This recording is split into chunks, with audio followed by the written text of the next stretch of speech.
ವೀಕ್ಷಕರೇ ನಮಸ್ಕಾರ. ತಮ್ಮ ಪರಿಚಯ ವಾಹಿನಿಗೆ ಸುಸ್ವಾಗತ. ಗುರು ಬ್ರಹ್ಮ ಗುರುರ್ ವಿಷ್ಣು ಗುರುರ್ದೇವೋ ಮಹೇಶ್ವರ ಗುರು ಸಾಕ್ಷಾತ್ ಪರಬ್ರಹ್ಮ ತಸ್ಮೈ ಶ್ರೀ ಗುರುವೇ ನಮಃ. ಆತ್ಮೀಯರೇ, ನಮ್ಮ ಸನಾತನ ಧರ್ಮದಲ್ಲಿ ಗುರುವಿಗೆ ಈಶ್ವರರಿಗಿಂತ ಮಿಗಿಲಾದ ಪರಮೋಚ್ಚ ಸ್ಥಾನವನ್ನು ನೀಡಿ ಗೌರವಿಸಲಾಗುತ್ತದೆ. ಏಕೆಂದರೆ ಸಾಕ್ಷಾತ್ ದೇವರನ್ನು ಕಾಣುವ ಮಾರ್ಗವನ್ನು ತೋರಿಸಿಕೊಡುವವರೇ ಗುರುಗಳಾಗಿರುತ್ತಾರೆ.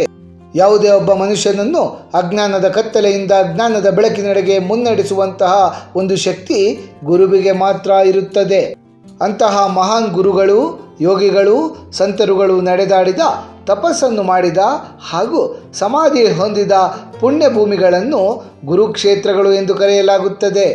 ಈ ಗುರುಕ್ಷೇತ್ರಗಳು ಕೇವಲ ಪ್ರವಾಸಿ ತಾಣಗಳಲ್ಲ, ಬದಲಾಗಿ ಭಕ್ತರ ಮನಸ್ಸಿಗೆ ಶಾಂತಿ, ನೆಮ್ಮದಿ ಮತ್ತು ಮುಕ್ತಿಯ ಮಾರ್ಗವನ್ನು ತೋರಿಸಿಕೊಡುವ ಆಧ್ಯಾತ್ಮಿಕ ಕೇಂದ್ರಗಳೆನಿಸಿಕೊಳ್ಳುತ್ತವೆ.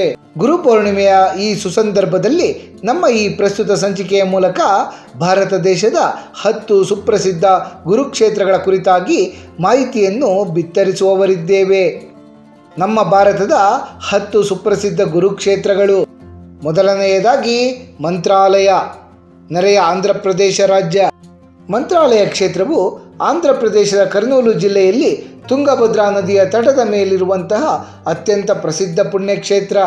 ಇದು ನಮ್ಮ ಕರ್ನಾಟಕದ ರಾಯಚೂರು ಜಿಲ್ಲೆಯ ಗಡಿಗೆ ಅತ್ಯಂತ ಸಮೀಪದಲ್ಲೇ ಇದೆ. ಮಂತ್ರಾಲಯವು ಶ್ರೀ ಗುರು ರಾಘವೇಂದ್ರ ಸ್ವಾಮಿಗಳು ಸಶರೀರರಾಗಿ ಬೃಂದಾವನಸ್ಥರಾದಂತಹ ಪರಮ ಪವಿತ್ರ ಸ್ಥಳ.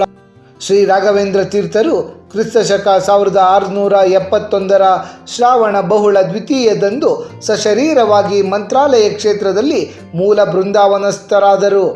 ಬೃಂದಾವನಸ್ಥರಾಗುವ ಮುನ್ನ ರಾಯರು ತಾವು ಈ ಬೃಂದಾವನದಲ್ಲಿ ಒಟ್ಟಾರೆ 700 ವರ್ಷಗಳ ಕಾಲ ಅದೃಶ್ಯ ರೂಪದಲ್ಲಿ ಜೀವಂತವಾಗಿ ನೆಲೆ ನಿಂತು ಭಕ್ತರ ಕಷ್ಟ ಕಾರ್ಪಣ್ಯಗಳನ್ನೆಲ್ಲ ಪರಿಹರಿಸುವುದಾಗಿ ಮಾತನ್ನು ಕೊಟ್ಟಿದ್ದಾರೆ. ಅಪ್ಪಣ್ಣಾಚಾರ್ಯರು ಬರೆದಿರುವಂತಹ ಪೂಜ್ಯಾಯ ರಾಘವೇಂದ್ರಾಯ ಸತ್ಯಧರ್ಮ ರಥಾಯ ಚ ಭಜತಾಂ ಕಲ್ಪವೃಕ್ಷಾಯ ನಮತಾಂ ಕಾಮಧೇನುವೆ ಎಂಬ ಶ್ಲೋಕದಂತೆ ಗುರುರಾಯರು ತಮ್ಮನ್ನರಸಿ ಮಂತ್ರಾಲಯ ಕ್ಷೇತ್ರಕ್ಕೆ ಆಗಮಿಸುವ ಆಸ್ತಿಕ ಮಹಾಶಯರಿಗೆ ಕಲ್ಪವೃಕ್ಷ ಮತ್ತು ಕಾಮಧೇನುವಿನಂತೆ ಬೇಡಿದ ವರಗಳನ್ನೆಲ್ಲ ಕರುಣಿಸುತ್ತಾ ಸಲಹುತ್ತಲಿದ್ದಾರೆ. ಶಿರಡಿ ಕ್ಷೇತ್ರ, ಮಹಾರಾಷ್ಟ್ರ ರಾಜ್ಯ. ನಮ್ಮ ನೆರೆಯ ಮಹಾರಾಷ್ಟ್ರದ ಅಹಮದ್ ನಗರ ಜಿಲ್ಲೆಯಲ್ಲಿರುವಂತಹ ಶಿರಡಿ ಜಗತ್ ಪ್ರಸಿದ್ಧ ಸಂತರಾದ ಶ್ರೀ ಸಾಯಿಬಾಬಾರವರ ತಪೋಭೂಮಿ ಮತ್ತು ಸಮಾಧಿ ಸ್ಥಳವಾಗಿದೆ.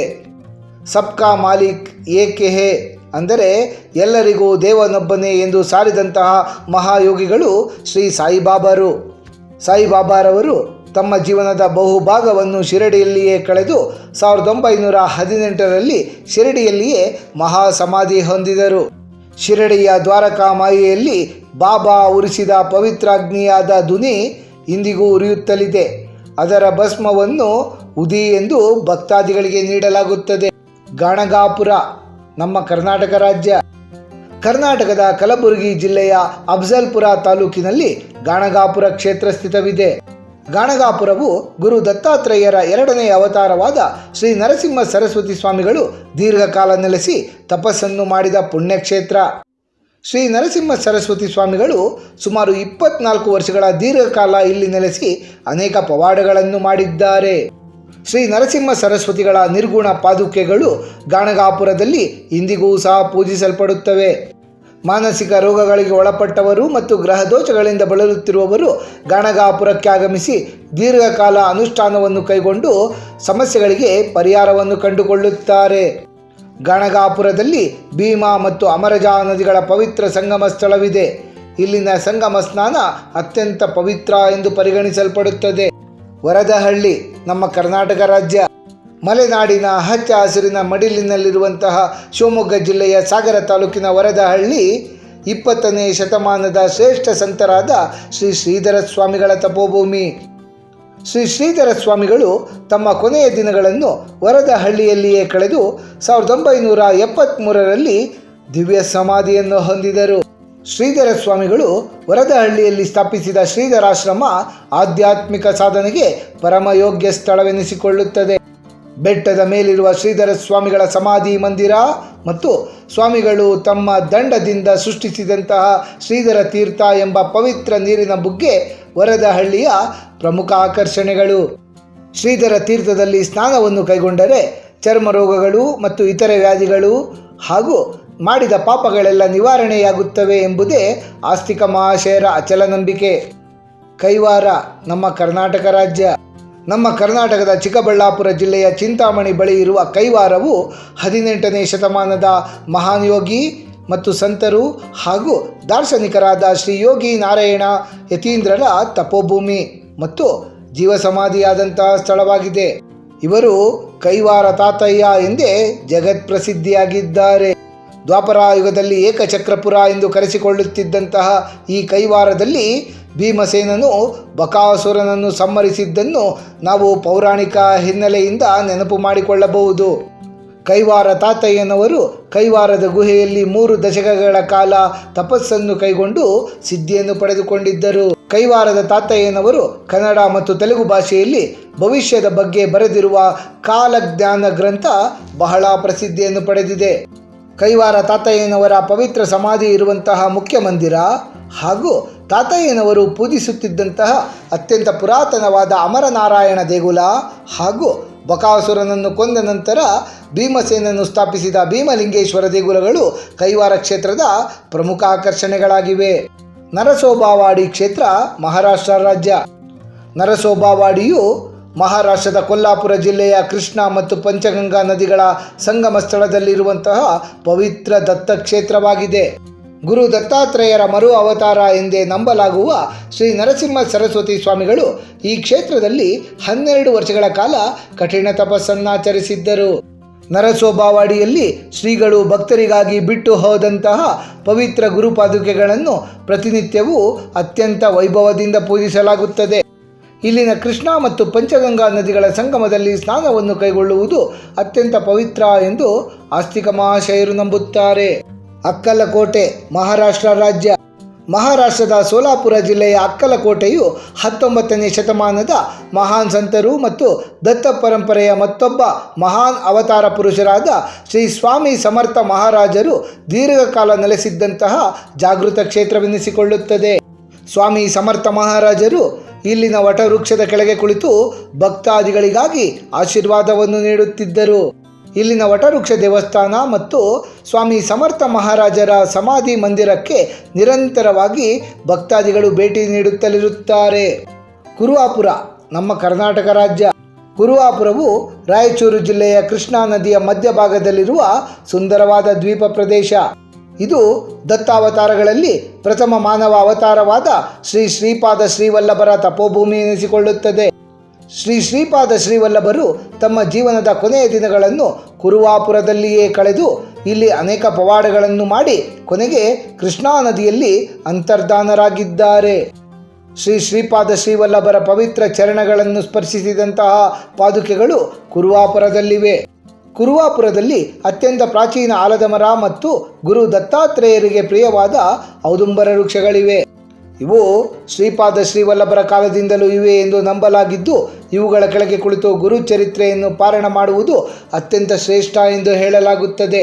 ಪೀಠಾಪುರ ಆಂಧ್ರ ಪ್ರದೇಶ ರಾಜ್ಯ.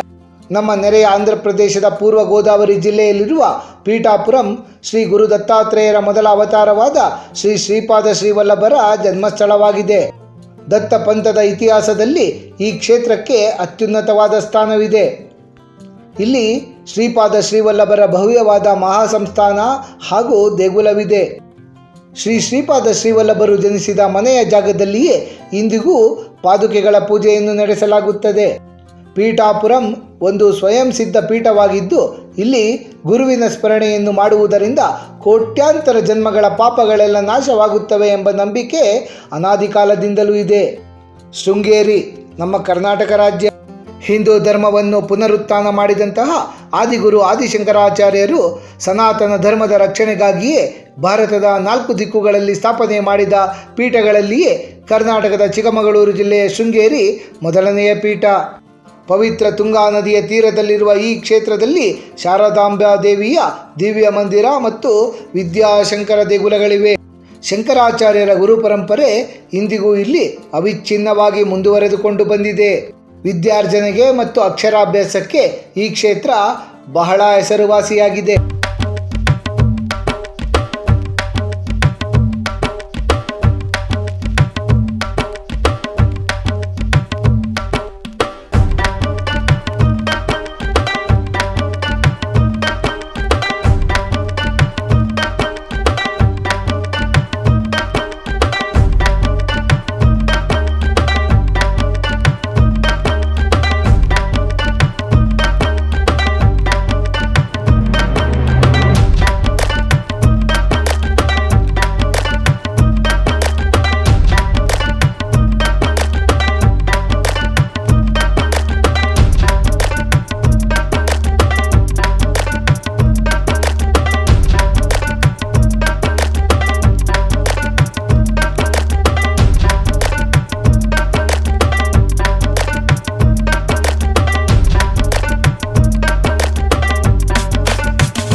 ಆತ್ಮೀಯರೇ, ಗುರು ಪೌರ್ಣಿಮೆಯ ಹೊಸ್ತಿಲಿನಲ್ಲಿರುವ ಈ ಸುಸಂದರ್ಭದಲ್ಲಿ ಗುರುಕ್ಷೇತ್ರಗಳ ಕುರಿತಾಗಿ ಸಮಗ್ರ ಮಾಹಿತಿಯನ್ನು ತಿಳಿದುಕೊಂಡ ನಮಗೆಲ್ಲರಿಗೂ ಆ ಗುರುವಿನ ಕೃಪಾ ಕಟಾಕ್ಷ ಸದಾಕಾಲ ಇರಲೆಂದು ಕೋರಿಕೊಳ್ಳುತ್ತಾ ಈ ದಿನದ ಸಂಚಿಕೆಯನ್ನು ಮುಗಿಸುತ್ತಲಿದ್ದೇವೆ. ವೀಕ್ಷಕರೇ, ನಿಮಗೆ ಈ ವಿಡಿಯೋ ಇಷ್ಟವಾಗಿದ್ದಲ್ಲಿ ಲೈಕ್ ಮಾಡಿ, ಶೇರ್ ಮಾಡಿ ಮತ್ತು ಸಬ್ಸ್ಕ್ರೈಬ್ ಮಾಡಿ ಹಾಗೂ ಬೆಲ್ ಬಟನ್ ಒತ್ತುವುದನ್ನು ಮರೆಯಬೇಡಿ.